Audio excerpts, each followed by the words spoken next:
Don't even show your face at the show. No. Straight up. I would just slide out.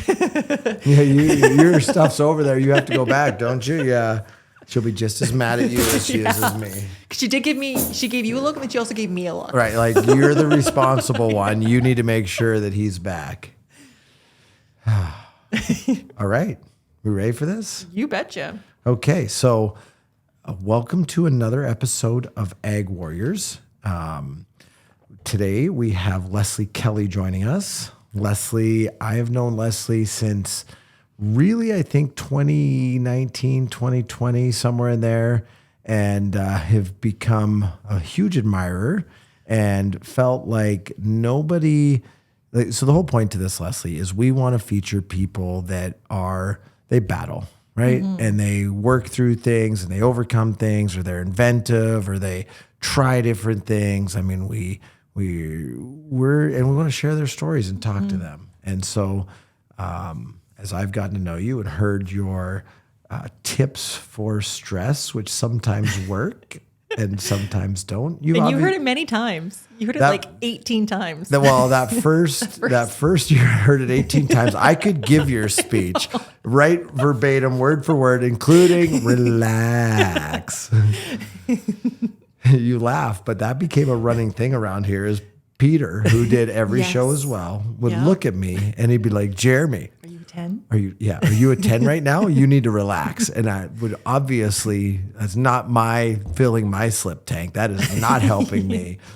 You tell me to relax and it's just going to add it. So, but anyways, welcome to our podcast. Oh, yeah. Thank you for having me. This is fantastic to be here in person, in the flesh. In the flesh, back in Winkler. Yes, first time. First time in Winkler. Oh, you've never been here before. I've never been here. What do you think? Oh, wow. The Winkler community is beautiful. Like, I'm thinking, why didn't I come 10 years ago, or even start? You would have moved here. Yeah, I think so. Just because of, I feel like it's such a outdoorsy, well-connected community. So it's so nice to see kids on bikes and families at even at if the they park. Even if they don't look Even both if they don't ways. look, It's Winkler. We won't talk about the driving or the bicycling here, but yeah, no, it's I'm very impressed with the community. Like, did you get a chance to see the industrial area? I did, yes, on the way here, and also Schwanky. Like, you guys, this is you can tell the pride that goes into this community at all levels. Yeah, and very hardworking. I mean, I moved to Winkler long time ago, and I think that that's one of the things that people don't necessarily realize is we have some people here that work hard and take pride, like you said, and agriculture is a huge part of Winkler. I mean, some very, very successful farmers around here, and we've seen some of that at our tours, some of them stopping by, but we're not here to talk about that. We're here to talk about Lesley Kelly, Watrous, Saskatchewan. Watrous.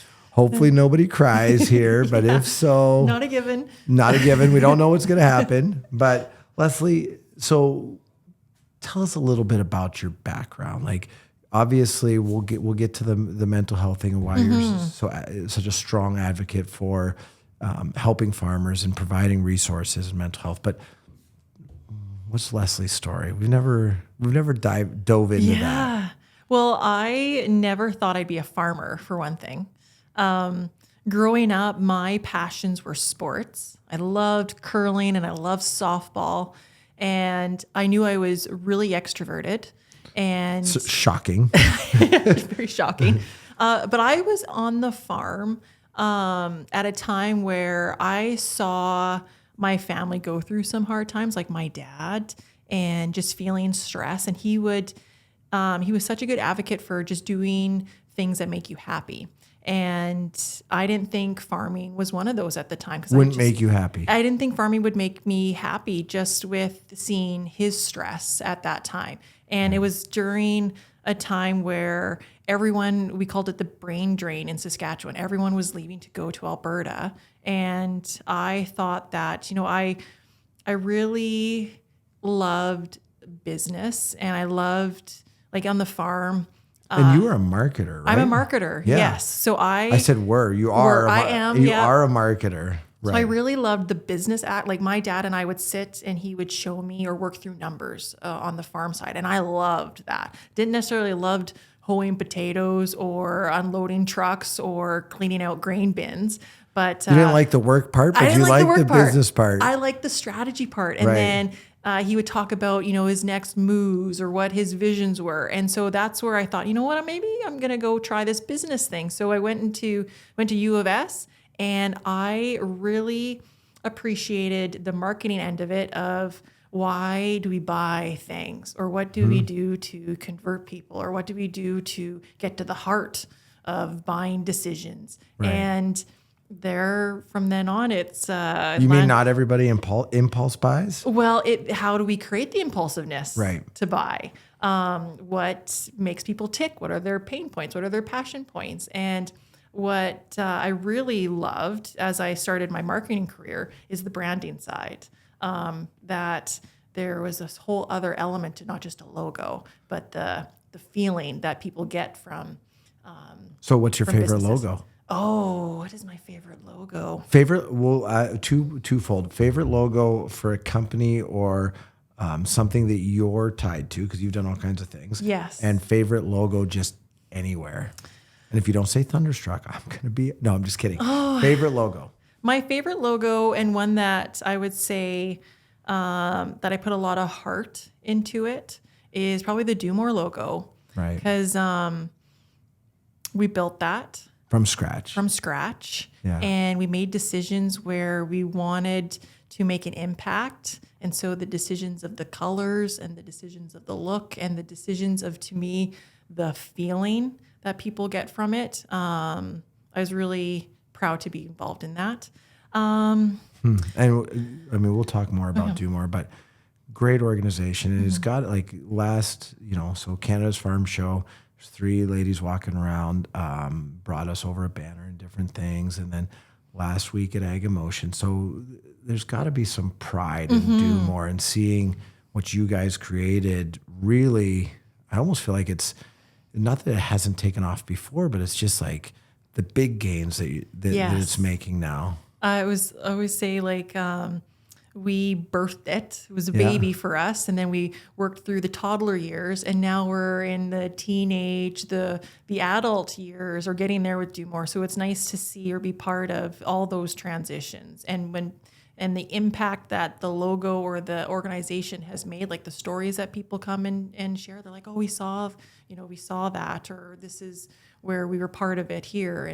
And that is, to me, like the love that as a brander, as a marketer, Right. that I love to hear. Just seeing what that logo and all of that And has the turned feeling. into. Yes, yeah. Totally can relate to that. So, okay, non-Lesley Kelly company, no affiliation, most powerful or best logo out there. Oh, the best logo. Now I'm right on. You're on the spot. I'm on the spot. I would say one of the best logos out there, where we all get a feeling, it might be different feelings, that has really stood the test of time, would be Nike. Ooh, the swoosh. The swoosh. The swoosh is monumental in the branding world. Yeah. And then hearing just the creation of it, how it's gone through hard times. Have you read Shoe Dog by Phil Knight? No, I haven't. Oh, fantastic Okay. book. Yeah. And talks about how he built Nike from Yeah. scratch. Yeah. Oh, I'll have to read Shoe that. Dog. I've got it downstairs. I'll have to Seriously, borrow it. I'm going to let you borrow Yes, it. please. Yes. Unbelievable book. So Nike, that I didn't see you go in there. Yeah, I went there. Yeah. Cool. So back to your story a little bit. So you went to school for marketing. Yes. Found to Do More along the way, but that's not the first thing you did. No, the first thing that I did was landed a job in egg marketing, loved it. And then my dad phoned me one day and he said, you're the marketer in the family. Why don't you build a snack food company? I have an idea of using barley as a snack food. And I thought, well, I don't know anything about food or building a snack food company. But I like snacking. But I like snacking and I like the marketing end of it. And so I did that for about 5 years and got it to a point where Retailers were interested, building that logo from scratch and testing it and working with suppliers and chemists. And So you've done sales before. I have done sales. That Martin Munchies was something that Martin Munchies after your dad. after my maiden name. Maiden name. Yeah. But obviously your dad started it. Yes. Or his idea. His vision, because he always said, if you want to be a dreamer, you also have to be a doer. And Say that again. if you want to be a dreamer, you also have to be a doer. Right. And I saw him dream, but I also saw him do. And so I just took his dream and did what I could to bring that to life. And I did that while working. So worked out in Alberta. And so after work, I would go to farmers markets. And then on Saturdays and Sundays, do that. And then we would do the large food shows. So in Vancouver and Calgary and Edmonton and Saskatoon, Regina, we would do that for a week straight. So took time off work. We also made the snack food. So we would rent out So you were living the entrepreneur dream, right? I Doing was everything. doing the corporate life, but also I got this taste of entrepreneur Being your own spirit. boss. Yeah, and I loved it. Like I got to, the decisions, got to make the decisions, or if I didn't know, just the trying to find people to help me. Like So what was the biggest challenge? Biggest challenge with the snack food? First taste of being an entrepreneur. everything. I don't know the biggest. Come on, what was one thing that you can look back on and be like, man, The biggest challenge, and it was the hardest, would be to not do it anymore, because Wow. it was hard, because it was something like we were at a point in the farm where we had to be all eggs in one basket, and the snack food was taken away from the farm in terms of time and energy, even resources, and the farm. There was people in the farm who wanted the farm to grow, and maybe not in the way of a value add. So we sat down as a farm family and said, what is the future of this farm? Is it snack food business or is it farm? And after, blood, sweat, and tears into that snack food business, at a point where we had Loblaws saying, we want to meet you and work with you, we made the hard decision of saying, we can't put the farm at risk, because these are the things that I learned, but in order for us to get in the catalog, we had to guarantee so many units. And to get so many units, we had to build a special machine that was going to cost $1 million. And I thought, I can't, even though I love this product and I foresee it being where I wanted it to be, I said, I can't put my parents' retirement at risk. right. And so we shelved it. Wow. But I'm glad. So you say you shelved it. Is it coming back someday? It might, because Interesting. it was a salty snack food, like with micronized barley. So it was healthy. You could grab it on the go. Kids loved it. Older people loved it. But also there was sweet kinds too. So then it was a little bit of a granola You're bar. selling me on it right now. Like it's Yeah, afternoon here. it It's was- snack time. Like it was such a cool experience. how is So- there no Martin Munchies on this Yeah, I table as know. we talk? So the hardest thing was letting it go, but I'm glad that we did. I cried and I cried and I cried. Rumor has it you're a crier. Yeah. But I'm glad that we did, because then if it wasn't for Martin Munchies, because I remember being at a show, and the other challenge that came with Martin Munchies was, it was also great but hard, was selling this snack food that you physically built, you physically made, and people coming up and saying, okay, well, what type of farm are you? And we would say, and they're like, well, you're killing us. You're harming the environment. And one lady, I was pregnant, and she said, are you an organic farmer? Do you use pesticides? I said, yes, and here's why. And she looked at my stomach and said, you're a bad mom.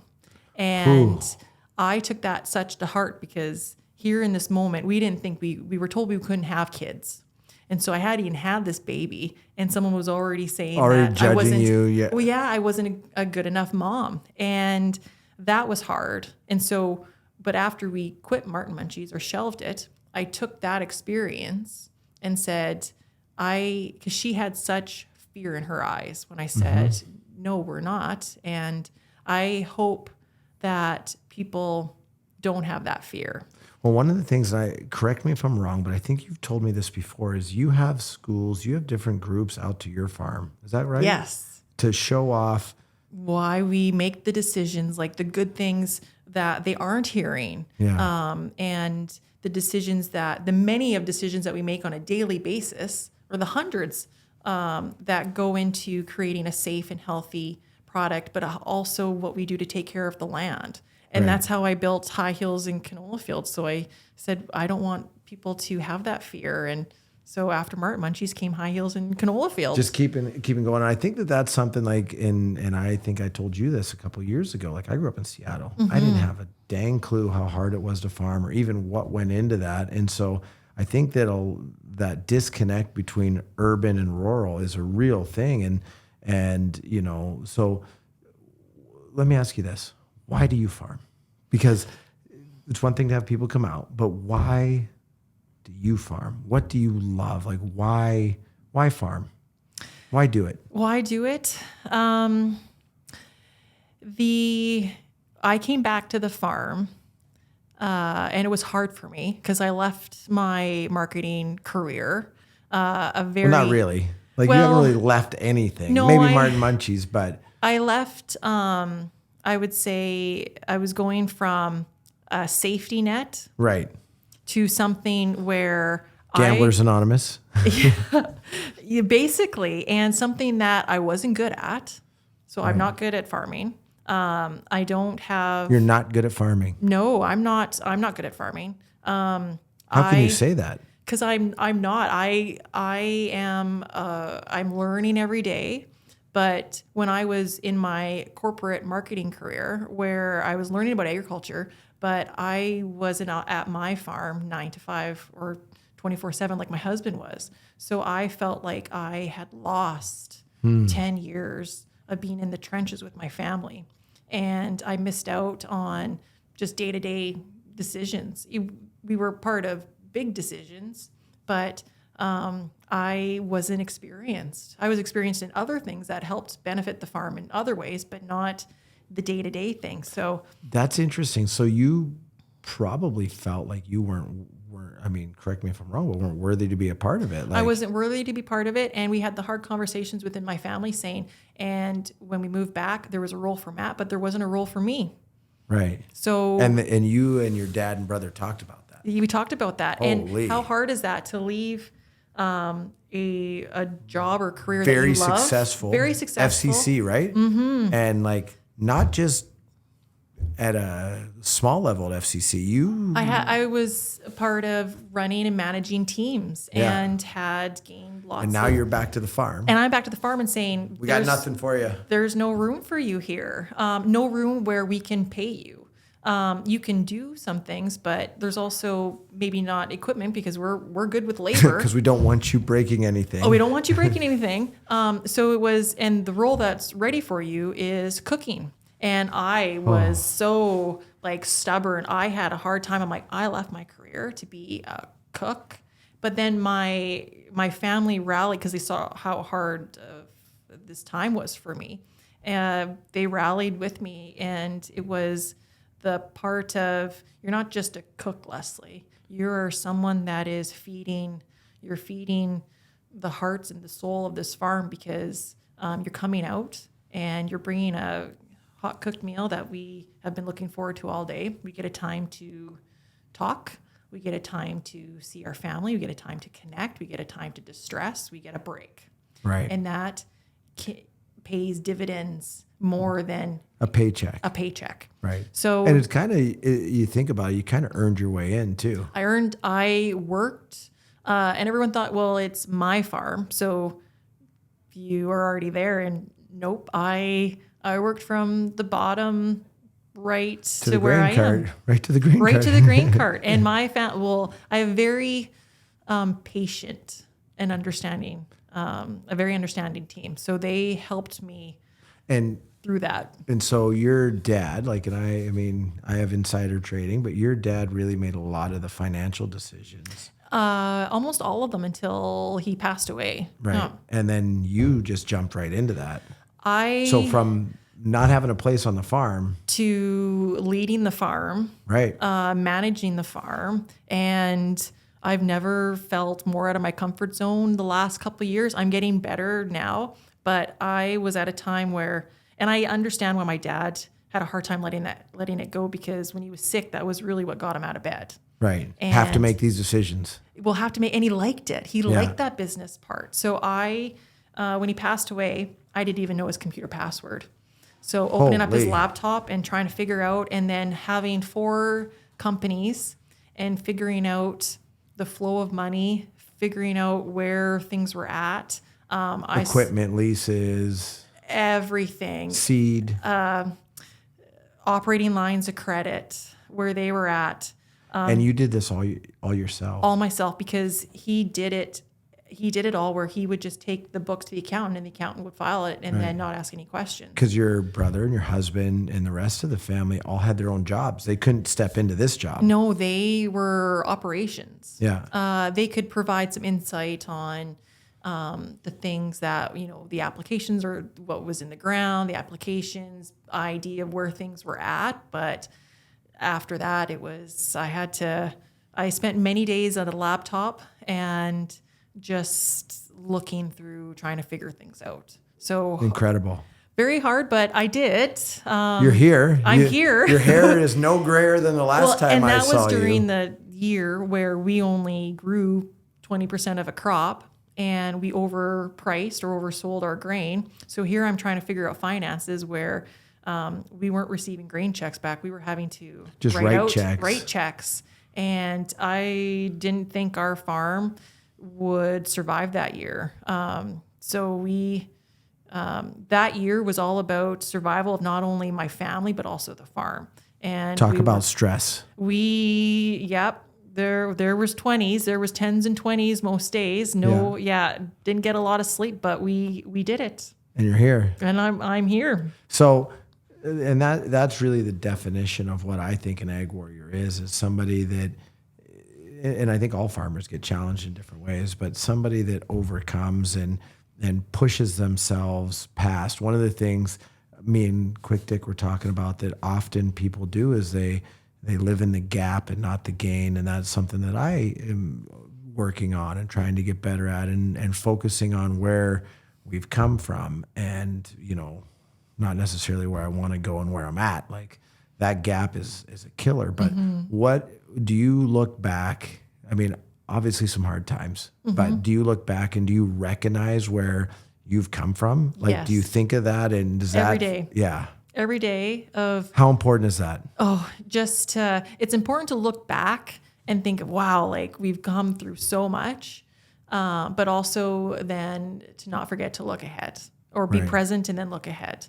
Because I'm grateful for what's happened, and all those hardships taught me different things, led me to different places, led me to different people. But can't forget about, okay, now what's next? And that makes me really excited. So I want to ask what's next. I don't know if this is the time to do it, but first, you are so passionate about helping farmers and mental health. And I know that, we've talked about it. You've shared openly everywhere, which is, I was sitting talking to some guys after the last session that you had, and they were talking about, nobody talks about this. And they're not farmers, but all their clients are farmers. And they said, how important is this? Like, I wish more people could be here to hear from you. So what makes you, why? Come on, Lesley, you got so many things. You got 2 beautiful boys, we teasing you about how many things that they're into right now, but you drove however many hours, Watchers is like 7 hours out here, and you drive all over the country and you do things, you fly everywhere to try to help farmers. Why are you so passionate about mental health? What drives you? Oh, there's a few drivers, like why I do what I do, and my purpose in life that really into all aspects of the things that I do is, number one, I want to make a positive impact. Right. And if I can help make someone's day, whether it's my kids, my husband, people in my community, or farmers, if I can help make their day brighter, that just fills up my slip tank. It makes me So it's not just yoga and bubble baths. It's not just yoga and bubble baths all the time. It's helping people. And then, so there's that. That's what drives me every day. And the second is my kids. Because if I can help, because knowing what I know now and seeing it, like my kids will have struggles. And your kids want to farm. And my kids want to farm. And if they have people around them and if they feel that they can talk about it, know how to talk about it, and feel that there are places for them to go to, resources. or people, resources. To me, I look at it as that might save their life one day. That's weird because I hadn't really thought of that. Like when you were a kid, there was nothing like this. I mean, even 10 years ago, nobody was talking about this. So that's an interesting way to look at it, that your kids are going to farm and someday you want organizations and people in place to help them if they struggle. Yeah. Oh. And then the third thing that makes me think of my why is if even through just a story of what I've been through or what my family's been through, what we've learned, if my story can help one person, why wouldn't I share it? So it's funny you say that because you came and did something with us a couple years ago and went all across the prairies like a crazy person. And I was telling that same group afterwards of, being in Brandon and seeing you standing out on a dirt road talking to two brothers for a couple hours and thinking, man, she's something, right?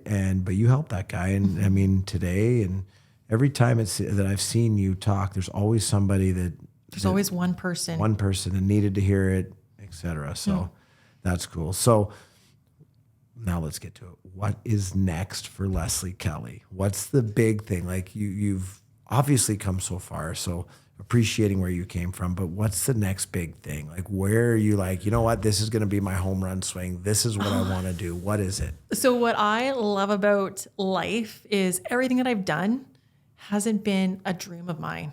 I never in my wildest dreams thinking that I'd be here today or even on stage, because I'm not a public speaker, that I'd be on stage talking about my mental health. Never my wildest dreams. I never in my wildest dreams would think that I would take videos of my farm and share it to people across the world. I never in my wildest dreams thought that I'd farm. Right. So what's your wildest dreams? I don't have wildest dreams. That's the thing, because everything that I've done has led me into something that's been cool. Feel like you're circling. You're not telling us the next biggest thing. And what I didn't know is that next thing turned into something really great. So if I think of one thing that I want to do, I also don't want to lose sight of other things that also have potential and possibility and opportunity. So Lesley, eyes wide open. So your eyes wide open. You don't know what the next big thing is. My next big thing, I would say, that I'm really focusing on in the next few years is being probably the best farm manager that I can be. I've got a steep learning curve, but I know of what my dad did. And he always said, when I would get into his role, one thing he said when he was passing away, I said, I'm not ready for this. I can't do it. And he said, Lesley, you've been ready for your whole life. So I'm taking that and thinking, what could I do? My dad did incredible things with the farm. Now, what can I do with it now? So who, obviously stepping into this, there has to be people you've leaned on. I know you have a huge network. So who's instrumental in helping you become a better farm manager and helping you dream about the crazy things you can do with the farm? So who's helping you? I would say people that make me mad, or people that make me upset, or people that make me go, why? So your dad did it that way. Why are you doing it like that? It's like, well, I don't know another way. So it's picking up the phone and other farmers who are challenging me, or other farmers that are saying, well, what about this? Or what about this? Or don't do that. Or even just the conversations of, you could change that perspective, but you got to do this instead. And it's hard to get that feedback, or your farm is not good at that. Right. And that makes you angry. And that makes me angry and upset. But So then it's challenging me. make Lesley angry and upset, and then that's a challenge. Make me uncomfortable. And that's where so I was uncomfortable when my dad phoned me and said, let's go do a snack food.